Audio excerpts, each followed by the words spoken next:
রাতের অন্ধকারে দুষ্কৃতীদের তাণ্ডব, সরকারি সম্পত্তি ক্ষতি করার অভিযোগে ব্যাপক চাঞ্চল্য ছড়িয়েছে হুগলির গোঘাটের গোঘাট পঞ্চায়েতের অন্তর্গত রেজিস্ট্রি অফিস সংলগ্ন এলাকায়। ওই এলাকায় রয়েছে পঞ্চায়েতের পক্ষ থেকে বাথরুম ও পানীয় জলের ব্যবস্থা। বৃহস্পতিবার সকালে স্থানীয় মানুষজন দেখে পানীয় জলের লাইন ও জলের ট্যাঙ্কে দুষ্কৃতীরা রাতের অন্ধকারে ভাঙচুর করেছে। ঘটনার খবর পেয়ে পরিদর্শনে যান স্থানীয় পঞ্চায়েত প্রধান। এ বিষয়ে স্থানীয় মানুষ ও পঞ্চায়েত প্রধান কি জানাচ্ছেন বিস্তারিত রইল আপনাদের জন্য, দেখতে থাকুন নিউজ বাংলাদেশা। জল তো বেরোনোর কথা, সব ভেঙে দিয়েছে। এইসব ভেঙে কি লাভ আছে বলো তুমি? হ্যাঁ, এই যে সরকারি সম্পত্তি কে বা কারা নষ্ট করেছে? কে করছে সেটা তো বুঝতে পারছি না, কিন্তু এর আগে একবার করেছিল, সেটা আমরা বাগিয়েছি। প্যানেল বক্স নষ্ট করেছিল, তারপরে ট্যাপ, দুটো ট্যাপ, তিনটে ট্যাপ ভেঙে দিয়েছিল, সেগুলো আবার কিনে আমরা বাগিয়ে দিয়েছি। এবং এগুলো করছে রাত্রিবেলা, এবং এটা মেন রাস্তা, এখানে হয়তো প্রশাসন রাউন্ড দিচ্ছে, তা সত্ত্বেও কীভাবে যে করছে জানি না এগুলো। এবং সরকারি সম্পত্তি, বিশেষ করে পঞ্চায়েত এটা মেনটেন করে, এবং এই জায়গায় আমি মেম্বার, এগুলো চেষ্টা করছি যাতে এগুলো না হয়। কিন্তু প্রশাসন যদি এগুলো একটু লক্ষ্য রাখে, আমার তো মনে হচ্ছে এগুলো ধরা যাবে। কারণ এর আগে আমাদের এই বুথেরই দুটো ট্রান্সফরমার চুরি গেছে, তারপর আমরা এখনও কুলকিনারা করতে পারিনি। প্রশাসন এলো, দেখলো, চলে গেল।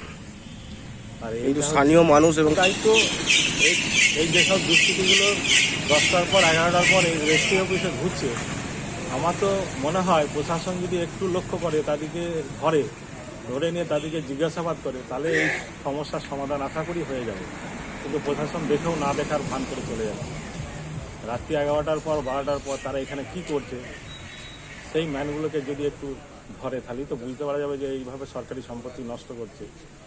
এবং এটা নষ্ট করার জন্য এটা রেজিস্ট্রি অফিস, যেহেতু বাইরে থেকে প্রচুর লোক আসে, তারা জল এবং তাদের বাথরুম এটা খুবই দরকার, এবং এটা নষ্ট করা মানে এটা একটা ক্ষতি করে দেবে। আজকে বাইরের লোকের প্রচণ্ড অসুবিধা, এবং এটার জন্য খুবই খারাপ লাগছে আমার। এই দুষ্কৃতীরা যাতে শাস্তি পায় সে ব্যবস্থা যদি প্রশাসন করে করতে পারবে। প্রশাসন এবং পঞ্চায়েতে জানিয়েছেন? পঞ্চায়েতে প্রধানকে আমি এই ফোন করলাম আসার জন্যে, উনি আসছেন। আপনার নাম? সুজিত কুমার নাগ, গোঘাট উত্তর 14 নম্বর সংসদের মেম্বার বা সদস্য। ধন্যবাদ। সরকারি সম্পত্তি এইভাবে নষ্ট করছে, এই বিষয়ে কি বলবেন আপনি? আমি এই স্পটে এসেছি, এসে দেখলাম, আমি একটু তদন্ত করে দেখছি কি করা যায়। কে বা কারা করেছে? সেটা রাতের মধ্যে হয়তো মাতাল এসে হয়তো জল মানে খেতে এসেছিলো, হয়তো পাচ্ছিল না, সেরকমভাবে তারা হয়তো ভেঙে টেঙে দিয়ে গেছে। আমি ওখানকার সদস্যদের সাথে কথা বলছি, ওখানকার যে মেম্বার, তার সাথে কথা বলে দেখছি কতটা কী করা যায়। কিন্তু আমি তদন্ত করে দেখছি কি করা যায়। আপনার নাম? আমার নাম শান্তনা মান্না, গোঘাট গ্রাম পঞ্চায়েতের প্রধান।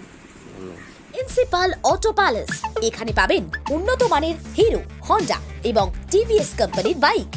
বিশেষ অফার চলছে, আজই যোগাযোগ করুন। দিঘরা, নতুন বাজার, বালি, গোঘাট, হুগলি। যোগাযোগের নম্বর 8900011146। দেরি না করে আজই আসুন।